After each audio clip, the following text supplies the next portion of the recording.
morning, everyone. Can everyone hear me? Yeah, we can hear you. Oh, wonderful.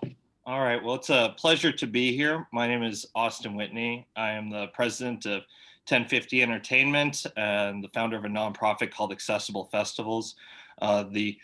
My professional path takes me where I help event producers make sure that their events are going to be accessible to people with disabilities. I work with about 70 of America's top 100 grossing music festivals, so kind of work throughout the whole nation on different projects. But enough about me, because we have absolutely fascinating individuals who have much more interesting things to say about the current state and near future of this industry. So with that, I'm going to turn it over to our panelists to give a just 1 to 2 minute introduction, and then we can get into this. So with that, Pablo, would you mind introducing yourself? Thanks, Austin. I'm Pablo Soler. I'm a director at Primavera Sound Festival.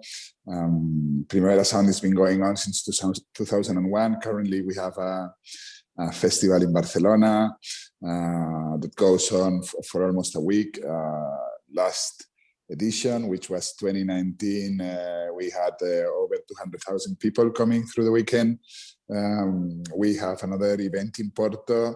We had that's been going on for 10 years now.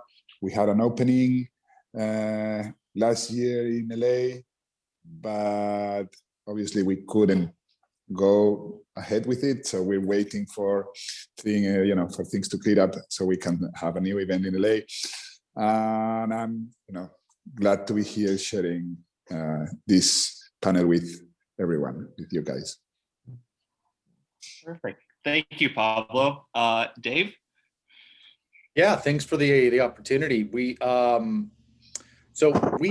Our company produces live music events that really are about the intersection of food, wine, and world-class music. That's what we do.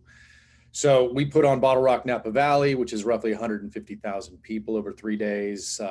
Other festivals such as Sonoma Harvest Music Festival, and then smaller events that 3,000, 5,000 that again really provide an experience at the intersection of music, food, and wine. Perfect. Ventura? Hey, good afternoon from Barcelona over here. So I'm Ventura. I'm the CEO of Advanced Music, which is the company behind the festival called SONAR. We have been doing it since 1994, in June in Barcelona. Since 2002, we have been doing events or SONARs in all over the place, in more than 31 cities. Back in 2007, we put together a trade show called SONAR Plus D, which is the intersection between creativity, music, and business. Again, it's a big festival in Barcelona. It gathers hundreds of people, and it brings to the city, which is important, 128 million euros to the GDP of the city. So it's, as well as Primavera, is one of the biggest events, not just music, but biggest event that happens in a very touristic city as Barcelona. Thank you, Ventura. And Justin. Hi, everyone. Pleasure to be here. I'm the Vice President of Festival Operations and Experience. I focus on Insomniac's core business, which is producing world-class, large-scale music and arts festivals. Our flagship event is called Electric Daisy Carnival, also known as EDC, which was started in California. Our portfolio of festivals predominantly encompasses events in the United States, but we have in the last 6 years expanded into Brazil, the United Kingdom, Japan, China, South Korea, and 2021 we've been planning and hoping for expansion into Portugal and a few other Asian markets that haven't been announced yet. But it's been an exciting journey to grow such a fantastic company and predominantly work in dance music, which I love and enjoy myself, but have been fortunate enough to also be able to expand into different genres recently, such as hip hop with a festival called Rolling Loud. Well, terrific. I am very much looking forward to getting into this with all the questions involving this industry. I feel like we have an all-star panel of folks to be able to address it from many different avenues. And given all of the challenges that have existed in the last year, it'll be very interesting to hear how you guys have all taken different paths to respond. So in setting this up, I was thinking we would talk a little bit about recent past, the present, and the near future. Talking about the recent past, let's kind of go back to a year ago. I believe a year ago was the last time my company did a festival with yours, Justin. I think it was this weekend a year ago. Maybe we could start by taking a little bit of time to talk about. I was talking to a colleague who described the last year as the year of the pivot. That we all know what we do very well, but everybody in the industry has had to change it, sometimes quite radically, in order to respond to the pandemic. I would love to start by maybe talking about what those pivots have looked like in your individual companies. Justin, maybe we could start with you. Sure. Yeah, you're right. It was a year ago we did Okeechobee in Florida, and after that, everything came to a halt. We very quickly, we had a festival a couple weekends after that called Beyond Wonderland in Southern California, and we're about a week into our build when we had to stop everything. And as we were sitting trying to figure out what's next and how long is this going to be and what can we do to bring some positivity to the community who was so much looking forward to this next event, and decided to do a live stream that we called a Rave-a-thon the weekend of our existing festival. And saw such positive feedback and felt like we created something enjoyable for our fans that we immediately spun up what we now call Insomniac TV, which is a 24/7 music experience channel. We do about 25 hours a week now of original content, original and new content. That has really been a very good way for us to keep in touch with our audience and the artists that play our events, and still have enough work within the company to keep a significant amount of the staff working. So that's been very, very positive. We've also launched a drive-in car series where you drive up, you park, you have a little dance space, a pod outside of your vehicle. We're now approaching a little over 60 events that we've done since October with the drive-ins. So that's been another positive pivot. I think our most kind of outside of our wheelhouse pivot that we've done is we stood up a drive-through light show called the Electric Mile that brought the guest through the different brands that Insomniac has. Next weekend will be our last weekend. We did a 10-week run, which we surpassed any forecast that we made on what we thought we would get, and So that's been really great, and it's allowed families to come and experience with their children what we do, because predominantly our festivals have been restricted to 18 and older. So older guests of ours who've always wanted to share what our brands are and who Insomniac is, was able to do that with their families, and so that's also been a very fun and unique growth experience for our company. Terrific. Pablo or Ventura, would you mind giving us a European perspective on the year of the pivots?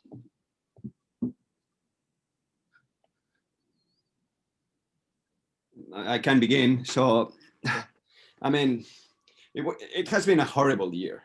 So we can take optimistic outputs and trying to be like, push forward and new things. But from I guess from a personal level on individuals who work in the music industry, especially on the live music industry, it has been awful, right? So we were forced to pause all our activities a year back.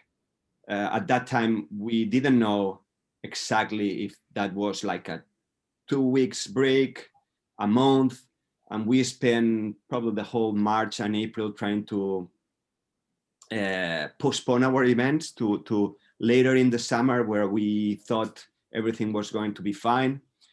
But that was not the case, right? So we organized, I mean, we were forced to cancel SONAR 2020.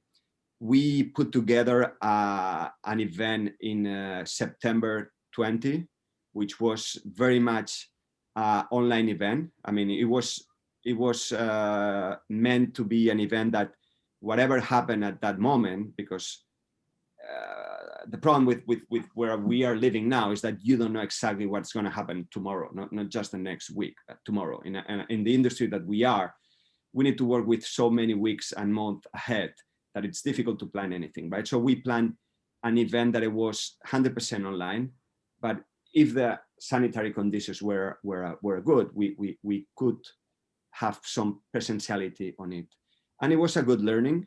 We discovered so many things, and we were in a way forced to get into the 21st century in a couple of months, right? So I think the live music industry had the luxury to live in 20th century for the first 20 years of the 21st century.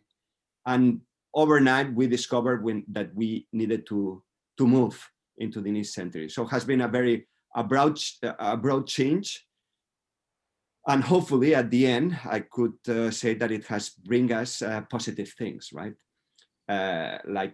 Maybe we will find ourselves that we're going to be more content producers than just offline event producers, that we can produce digital content that can compete with other digital contents. I mean, we are also used to watch series on Netflix, blah, blah, blah, that maybe there is room for streaming, another sort of live music that it's not going to a gig. So at the end of the day, has been an awful year, but hopefully in the memory, in a couple of years, it will be a catalyzer of good things for the industry.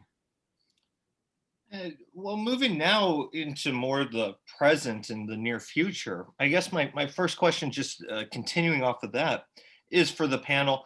Do you see, I mean, with so many event producers spending so much time on live stream and digital content in the last year, do you individuals for your own company or just as an industry trend see hybrid events and larger digital presences for guests who aren't able to physically attend an event when they come back? Do you see that as being a format that the industry will adapt, given so many event producers' experience in the last year?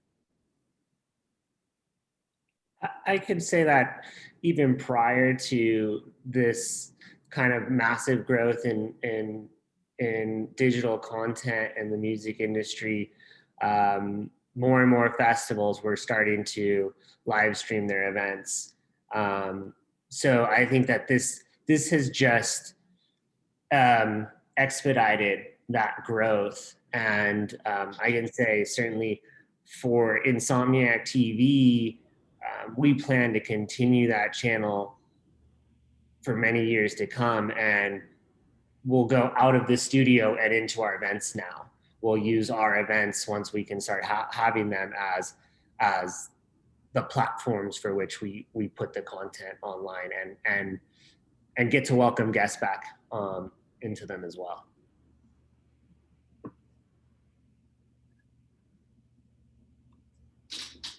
I would love to, I mean, the big question I get asked, and I'm sure every single one of you get asked 100 times a day, when are festivals coming back? Probably the big question that our audience has today. And the present moment question, which is involving announces, reschedules, cancelizations, or holding silent. You guys have all taken different strategies as of today with this very problem. And we'll return to some of the factors that underlie it, but maybe we could start by talking about this issue. Pablo, would you mind talking about, your decision process that went into holding off on the 2021 Primavera Sound Festival? Yeah. Well, we, after, as Ventura said, last year was a very difficult one. First weeks or months after the pandemic was declared, everyone was trying to figure out what was going to go on that with events in 2020. We also postponed the festival to late summer.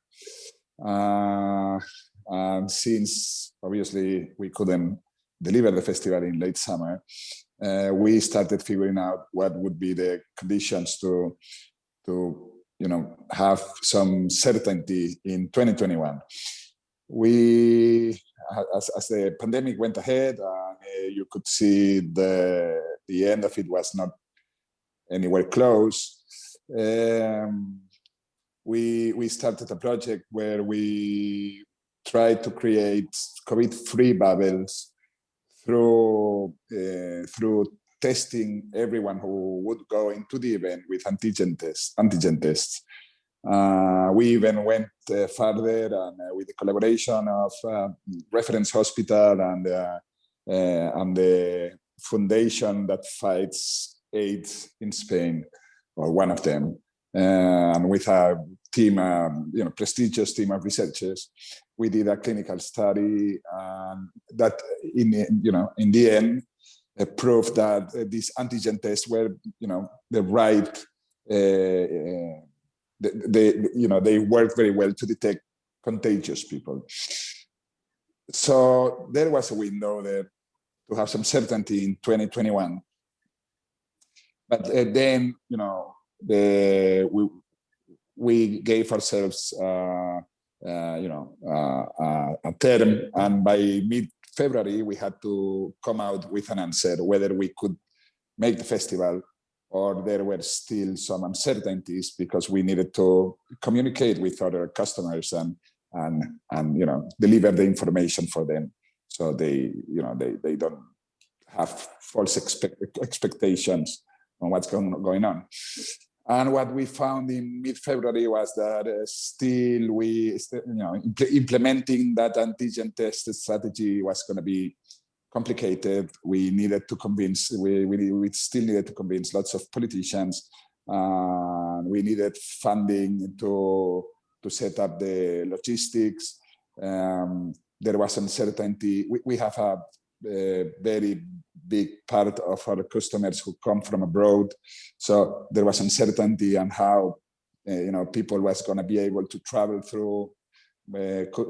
from country to country, in which conditions, if there was going to be transport available. We needed a regulation frame to be able to deliver the festival, because if there has to be social distancing, festival doesn't make any sense. I mean, it's hard for a headliner show to go to have to have to respect social distancing. But in a festival, it's not just that the experience, it's nothing like a regular festival, but also financially, it's just impossible. So we thought of this together. In the end, we decided that even though we are still working on with politicians and with the other festivals around us to prove that you can deliver events with no social distancing that are completely safe. But we decided that we should, just cancel the festival in 2021, let everyone have certainty about what's going on this year. We are almost certain that vaccination is going to be all over for 2022, hopefully, but we are almost certain. So it's very likely that we can make a regular festival in 2022. We also didn't believe that we could just put it off until the end of the summer, because probably in some countries there's going to be the conditions by the end of the summer to make a proper festival. But also it's going to be hard. There's going to be lots of festivals moving on to the end of the summer. So it's going to be very competitive within the audience or within the artists. It's going to be unfair for the festivals that naturally those are their dates, the end of the summer. So everyone's moving there. And for the festivals that happen at the end of the summer every year, it's going to be also tough. So, that's why we decided just to, we've been preparing for that possibility for some months now. So we decided just to wait until next season and make a great comeback, which will be our 20th anniversary. So we expect to have a blast.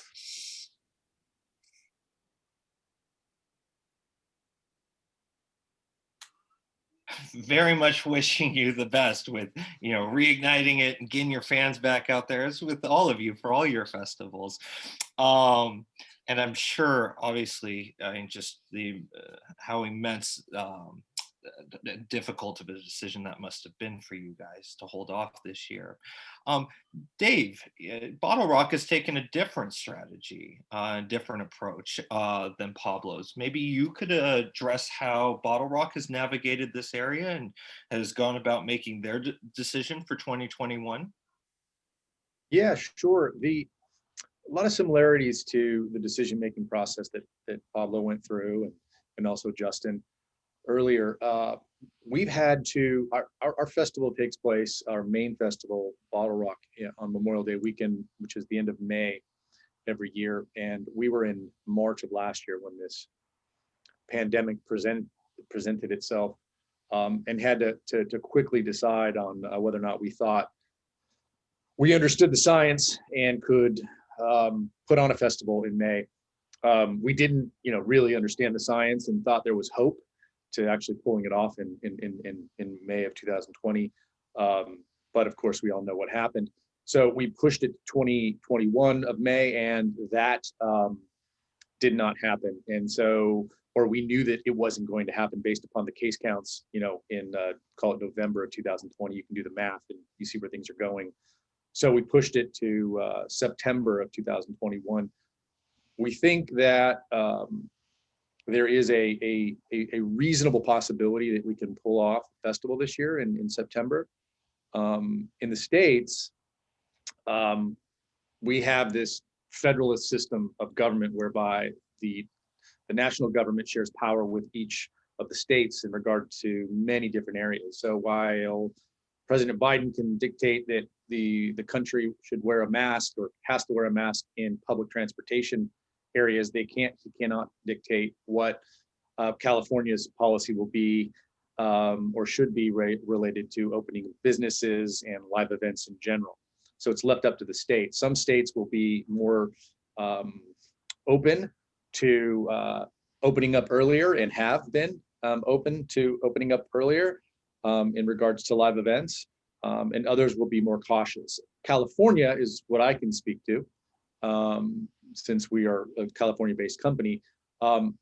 as of last night, there is a new policy that's out actually allowing for live events to open up as of April 1, depending upon, well, no, not depending, actually, if they're going to open up on April 1, but it's a tiered system based upon the number of people that actually have or contract the coronavirus over a 7-day average. And right now, where our state is at, it's in the red zone, and essentially between 4 to 7 people per 100,000 test positive over a 7-day average. And with that, and if we're able to maintain that, our state will allow for local counties and jurisdictions to have up to 20% capacity events outdoors.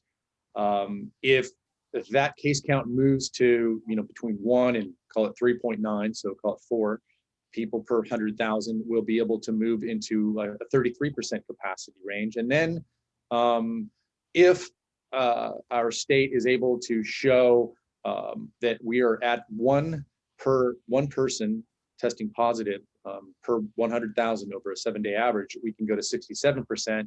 And then below that, we go to full capacity. Right now we're in the red. So again, we're going to be able to have events at least with 20% capacity. The case counts are dropping drastically throughout the states, in particular in California. And as the case counts drop, and then as the population becomes vaccinated more and more, which is actually happening quite rapidly in the state of California, we think that there'll be a nice convergence whereby potential herd immunity is reached relatively early in the beginning of the summer. I know that sounds aggressive, but it's statistically possible.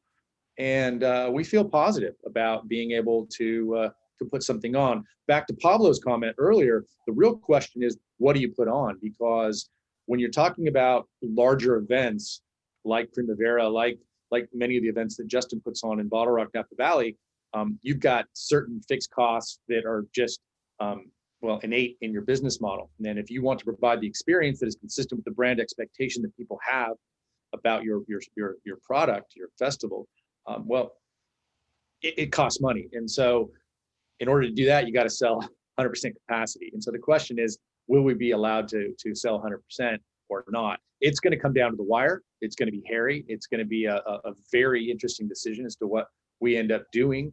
And time will tell.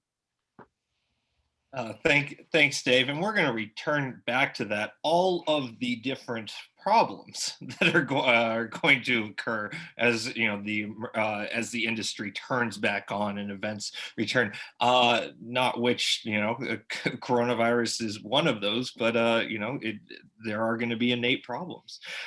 You alluded to this issue, which kind of points out, the question is flawed. When are events coming back? Because obviously, at the end of the day, it is a regional question. Justin, to give us a different regional analysis, your work is largely in Florida and Nevada. You obviously do a lot in California as well. But would you mind talking a little bit about your experiences in jurisdictions that are very different than California's in their approach? Sure. So we do host a number of large music festivals in Florida, which I would say is a very different looking state than California is. And where I'm currently today in Las Vegas, Nevada, is somewhere in the middle between California and Florida on their stance and their approach to reopening not only businesses and live music, but any sort of day-to-day activities. So in Florida, the state has largely granted local government authorities the ability to make decisions. So it can vary in the different regions of the state even, but in places like Orlando, for example, where Disney World has been open for, I don't know, I think about 6 months now, at granted a reduced capacity. I believe they're at 30% capacity, but nonetheless have been open and have operated. And so where we're hosting, we've started now hosting events on a very, very small scale at the club level. And our approach has been to prove that these events work on a smaller level and can then grow and expand with more space. So where we were starting with 500 people at a 2,000 person nightclub, and then moved to an outdoor space and did 3,000 people in a 15,000 person space. And now in early April, we have scheduled, I'll call it a mini festival because it has 2 stages, but we'll host 8,000 people in a much larger space. And those and hopefully after that, we'll be able to continue those steps towards getting back to our normal festivals. And our largest festival, which is scheduled to be hosted in November for 80,000 to 100,000 people a day. And then somewhere in the middle, like Nevada, where their approach has been, it's been similar, but it's been much more cautious, where they have a very strict guidance on capacity percentages, and then the creation of little bubbles within the events themselves. So they allow for groups of 250 people to gather in social distanced manner, where 6 people can be in a pod, but they have to be distanced from the next pod a minimum of 6 feet. And then there has to be a 25-foot setback between groups of 250. And those zones, they call them, of 250 have to have their own concessions, their own restrooms, their own passive ingress and egress. And Pablo mentioned it, Dave mentioned it. I've run the numbers a million times. It just doesn't make sense financially. It's impossible to afford to do an event when you're eating up so much real estate, the need for additional PA, the need for additional video delays to create an enjoyable experiences. It's very, very challenging. So we've actually not done any events in Nevada for that very reason. As in the last, I'll say 3 weeks, generally in the United States, the national government is taking an approach that more testing, even if it's antigen testing, is a hopeful path to reopening safely, whereas PCR had always kind of been the gold standard. It just wasn't being done as regularly. So there are a lot of different companies coming out on the market that provide for rapid testing that is reasonably accurate and very, very affordable and easy to do.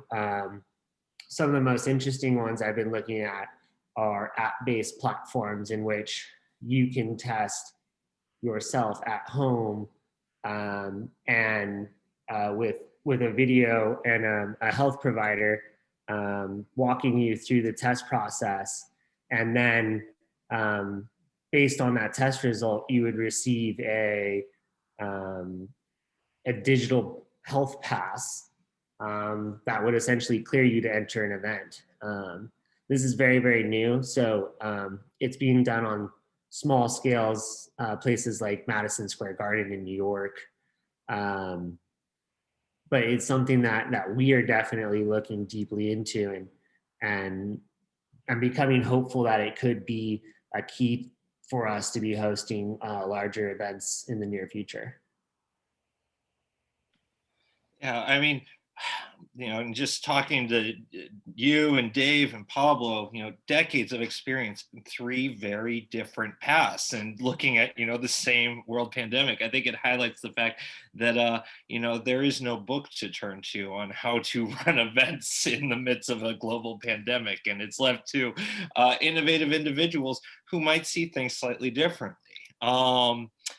Ventura, would you mind talking about, we mentioned how the United States, you see regional differences. Would you mind, speaking about your own, professional experience at this very moment, as well as maybe some of the regional differences that you might see between countries in the EU? Yeah, I was listening to Dave and Justin, and I feel a little bit jealous in a way, because even though the situation there is tough or really tough, seems that there is at least some kind of clarity on how can you do things and how things will develop, right?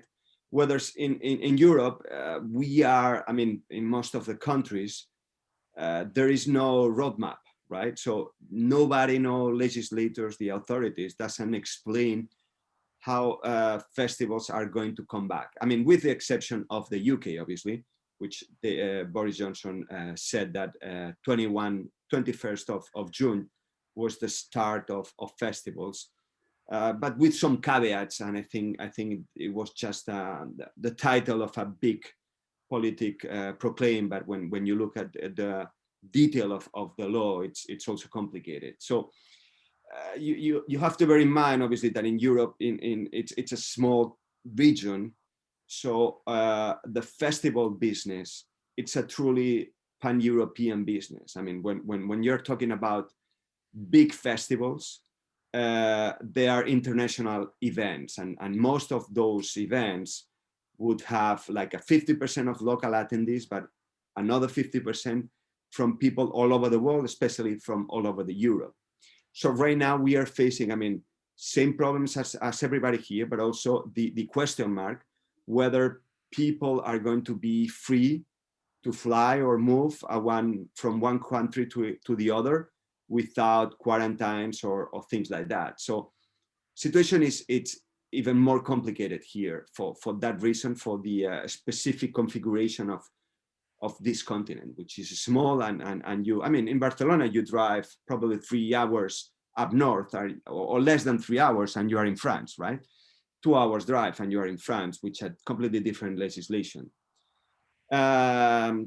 So when trying to have a master plan on how to reopen festivals, there are many, it's a very complex industry with many factors that you don't know how they're gonna develop. Obviously, getting the people inside of the venue, it's one of it, and we all believe that antigens or rapid tests are gonna be part of the solution.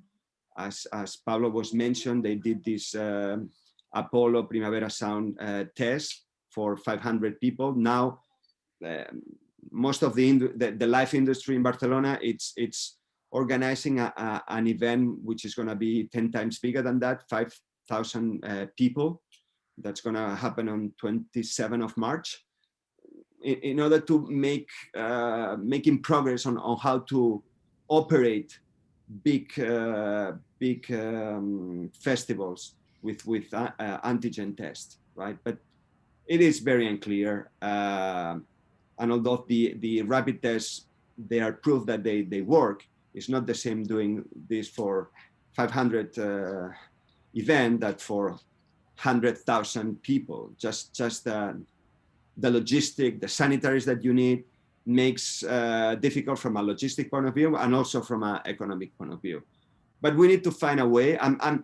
Obviously, I'm optimistic as everyone on the table, believing that festivals will gonna happen probably soon, maybe at the end of the summer, maybe depend on the regions. But I'm not that convinced that COVID is gonna disappear all over. So I think we're gonna need to navigate in a COVID area for some years, which I don't know what systems we will have to put in place, but it's gonna be another burden for festivals. Yeah, you started your talk by stating that you were jealous of us here in America, given all of the flaws in American policy on the COVID. I don't remember the last time I had a European make that statement to in a conversation that I was a part of.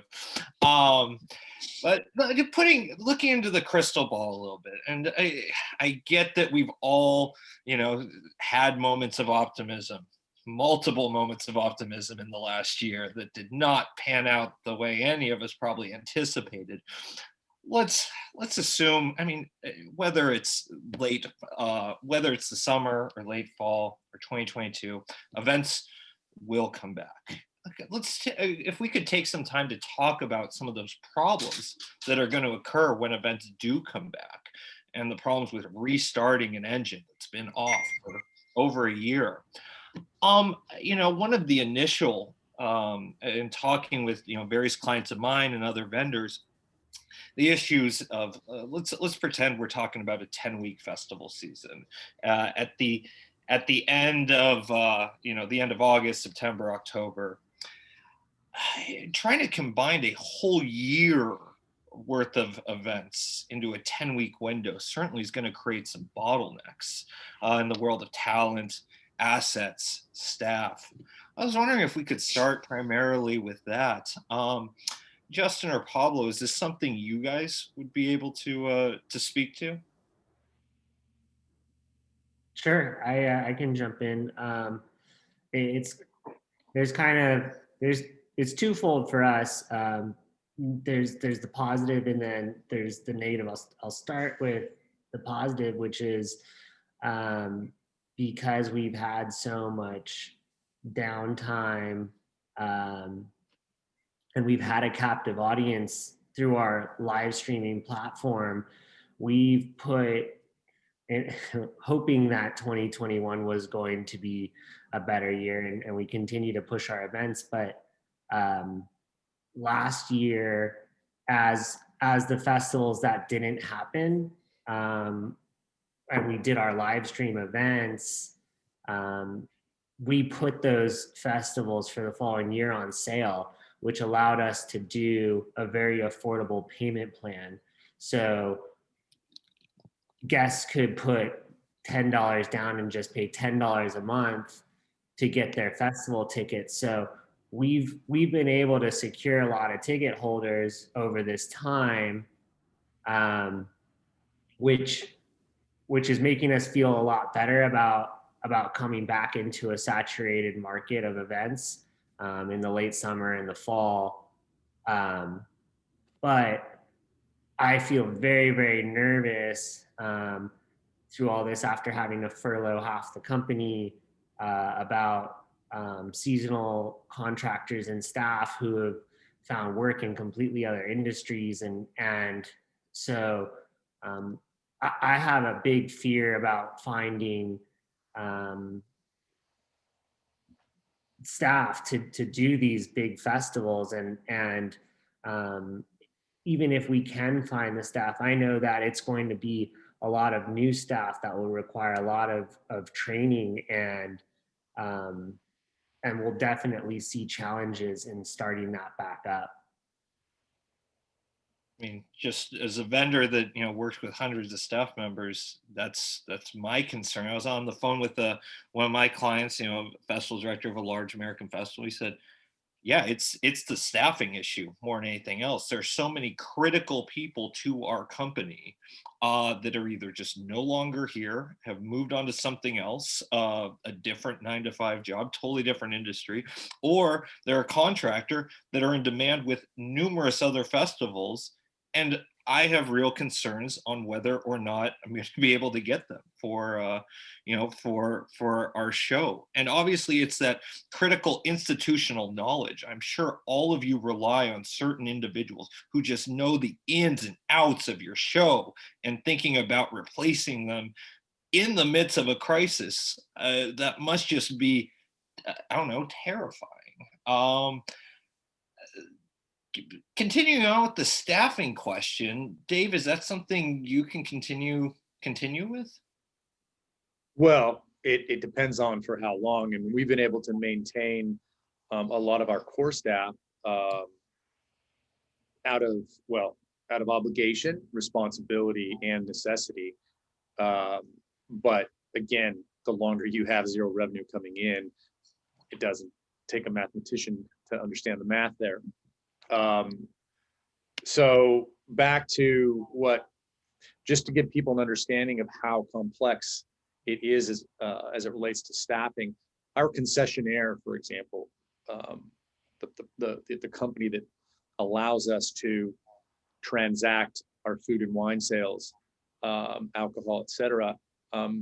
We use a world-class concessionaire, but that same concessionaire works for Coachella, works for Outside Lands, and these are just two additional large festivals. There are many more in California that use that same concessionaire. If we were to have our festival on the same day, out of necessity, navigating COVID, there simply would be a bottleneck in terms of the number of people that are available to work at your festival.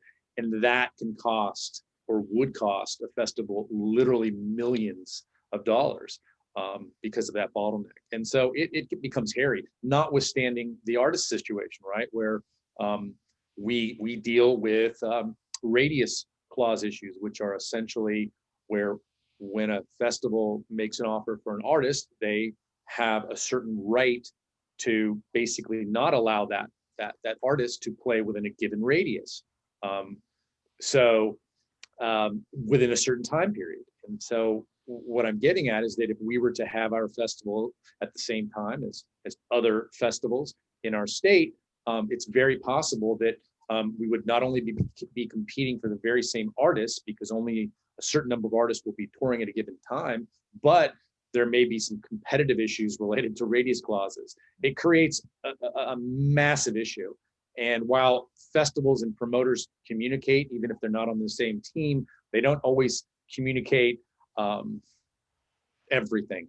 And so it's the challenges are macro, and the challenges are micro, and the challenges are many. Yeah, Pablo, in talking to you yesterday, you said these were some of the exact issues that led you to make your decision about the 2021 year iteration of the show. Exactly. It's a weird situation, but because the fans are there, they want to go to festivals. There's a huge amount of people who really has the need, psychological need of, liberating and expressing themselves in that environment. So in terms of sales, definitely, anything that comes out to the market is going to sell tickets.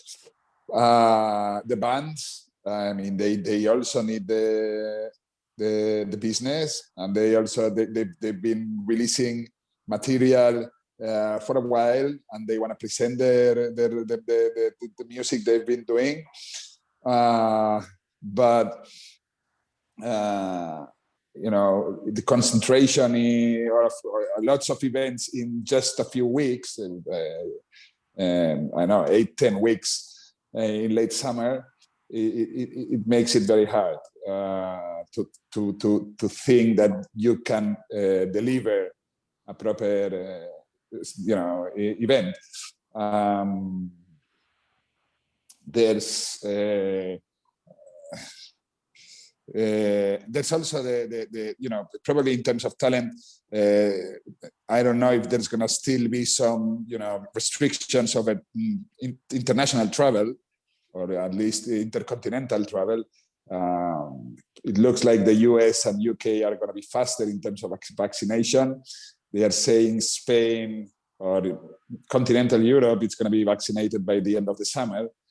Although if you look at what's been going on until now, I don't know. It's not clear. So there might still be some restrictions in terms of international traveling. And again, as I said, there are some events that are scheduled at that time of the year already for many, many years. So it's also a little bit unfair that everyone's moving to their weekends. I mean, because so I don't know. Definitely, that's those. We last year we did put off the 2020 edition from June to I think it was last weekend of August. But for this year, we thought that it was going to be very complicated. That it was much clearer and much straightforward to our customers and to our jobs and to our employees to just go ahead and program the festival at our weekend next year. Yes, and just talking with other event producers, I mean, just all these are real problems. The issues of risk, the issues we even talk about of insurance, the carrying costs of the COVID compliance issues. All of these are going to have to be solved, and I'm sure again it's just going to be challenging restarting up. I wanted to kind of close this before we get into questions with just some of the, some positivity on this, because we could all certainly probably use this, which is in spite of all the pain. And I know that all of you guys and all your employees, all your fans, all your other constituents, hey, it's been a terrible year. There's no way of getting around that. But certainly at the end of the day, in talking to clients and friends who work in this industry, is certainly there have to be some silver linings, some good things to come out of this. And I was wondering if I could open it up to the four of you to maybe talk about some of those and maybe some of the implications. Maybe it's just as simple as getting to take a pause and look at your key business elements and what could be improved, or it's new technological strategies. But I want to kind of close it up with that before we got to questions, and just bring up some of the positive things that the pandemic has allowed you and your businesses to do. And with that, I'll open it up to the panel to close on that question. I can take that. I won't first, if that's okay.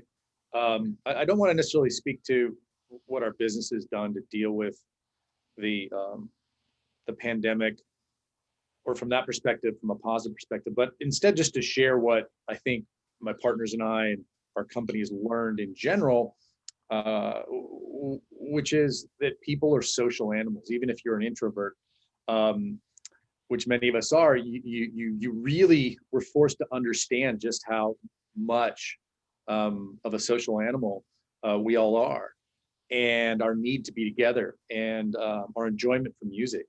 It's innate in us, and it's been fascinating to see the pent-up demand that we've seen both anecdotally and factually relative to desire to get back to live events. If you look at our tickets and our ticket sales relative to our events, we were sold out at BottleRock prior to canceling. We're in the low 20% tile in terms of refunds, meaning that people are holding on to their tickets and are waiting. We have a partner called Light that I'm not marketing here, but my point being here is that right now, people are buying tickets to come to our festival through that company right now. Who knows if we're going to be able to have our event? Hopefully, yes. But the point being is the pent-up demand is there. We've seen that need. Michael Rapino, the CEO of Live Nation, has spoke to it publicly, and we're excited about that. So when live events do return, we know that they're going to return with a bang, and we're excited about that. Yeah, I would say in that line of thought that one of the good things that we've learned is that the experience of a live show is hard to replace. So that's good news for us in the long term.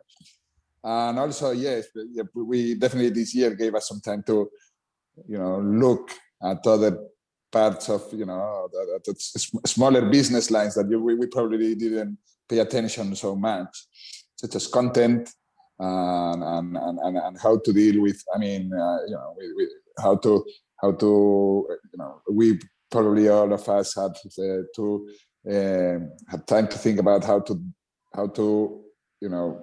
put or stream or put out produce content, music related content that not necessarily is a live show, or yes, but in different angles. So and all of these small probably all of this thinking is going to reflect on the products that we deliver in the future, and they are going to be improved by it. I completely agree. I think time is another positive thing for the ones who work in this industry. It's a very exhausting industry. You don't have that many times of strategic thinking.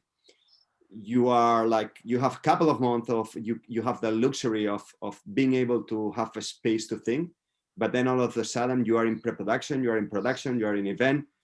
So you sometimes feel that you were like in an automatic mode without really having the pause to reflect on why you were doing that, what was the selling point to your audience, and so on. So I think this year gave us the opportunity to put a little bit back and look at our industry, think that we love it so much, and that our fans love it so much.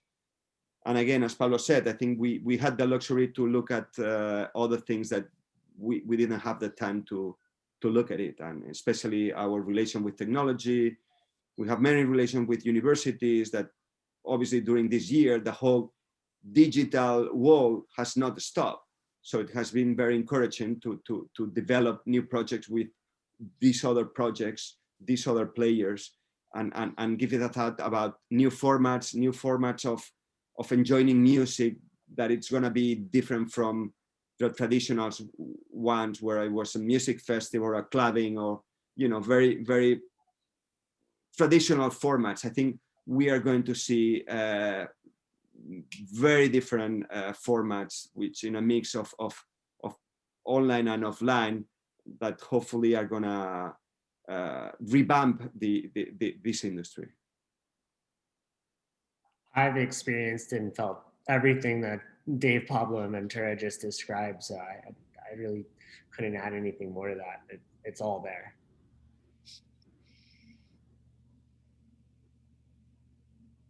Well, again, when events do return, which they obviously will, we're excited to see all of your productions, as all of your fans certainly are. We just have a couple minutes to close up with some questions. The first question we got was about VC investment in the music industry, or in the music business. I was wondering if you guys could talk about that, Dave. I saw that this was something you'd be willing to chat about. Yeah, I just wanted to let Mansour know that where there are large opportunities that are multi-billion-dollar opportunities in terms of potential exit strategy, you will always find VC money. Where there are not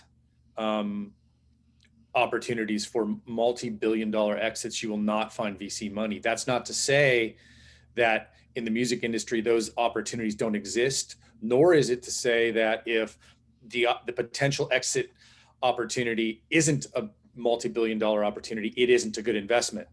So my advice to you is that if you're looking to start a company and having in the music industry and you are having difficulty in generating or finding VC money, it may not be that your idea is bad. It may be that it's not a fit for VC capital. So VC, again, they need multi-billion-dollar potential exit strategy opportunities because so many of those investments fail or fail to exit at multi-billion-dollar valuations.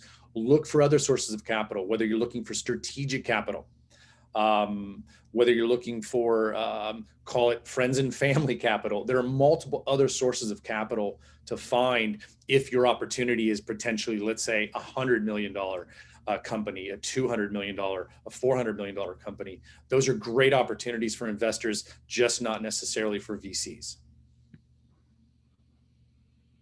Terrific. We had two different questions here about user data.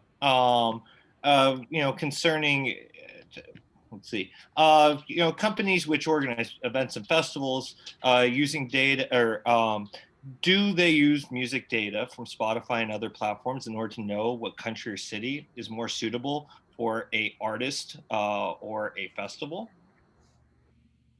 Or if I could open that and maybe just talk about data in general. Yeah, I can take that, but I'm sure everyone has different experience. We are moving from an industry who was based on taste of people, on bookers and people who can anticipate what other people will like. So you have to bear in mind that when we are programming our festivals, probably we are programming it like a year or 10 months before. So you need to kind of imagine what's going to be hot for your audience in 10 months later. So that's not easy. So before was just personal taste or knowing the right people. But I think now, bookers or festival has another tools that can help that prognostic. But again, I think the personal touch, it's irreplaceable, right? So otherwise, you have a lot of money, you could put together the magic lineup that everybody's gonna like and everybody's gonna buy the ticket. So it's not that easy. Money doesn't buy everything, and technology doesn't buy everything. So it's gonna be a component of personal and technology. Absolutely. Oh, terrific. Well, I think that'll probably be the end of our panel today. I want to thank our panelists. I want to wish you all the best of luck for the rest of the year, the rest of this pandemic, with with all of your ventures. And we look forward to seeing your events. Dave and Justin can't wait to be able to work with you on site as soon as possible. And yeah, just thank you for creating the amazing experiences that you all create all around this world and make it a slightly more enjoyable place to live. So thank you, everyone. Thank you. Yes, thank you. Thank you, Austin, Dave, Justin. Thank you, Insight, for having us. Ventura. Thank you so much, everyone, for joining. This is having great minds come together to tackle music is exactly what the conference is about. And Austin, thank you so much for mediating. Yes, my pleasure. Thank you for having me, and take care, everyone, and stay safe.